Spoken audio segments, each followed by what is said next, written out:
होती जेव्हा भारताच्या तिजोरीत सोनं नव्हतं, अन्नधान्य नव्हतं, अमेरिकेच्या PL-480 योजनेवर अवलंबून होतं आणि आपल्या सीमावर 3 शत्रू उभे होते, पाकिस्तान, चीन आणि अमेरिका.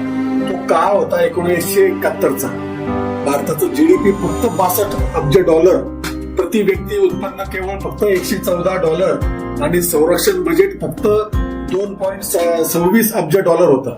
पण अशा दुर्बळ भारताने फक्त 13 दिवसात एक देश जन्माला घातला, बांगलादेश, आणि 93,000 पाकिस्तानी सैनिकांना शरणागती पत्करायला भाग पाडलं.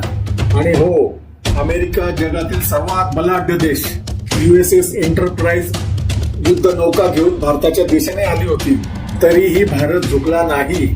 आज 2025, भारत जगातील 5व्या क्रमांकाची अर्थव्यवस्था, GDP $4.2 ट्रिलियन, संरक्षण बजेट $81 अब्ज, आधुनिक टँक्स, ड्रोन, उपग्रह, अण्वस्त्र आणि अत्याधुनिक विमाने जे 1971 नंतर सर्व भारताने निर्मित केलं.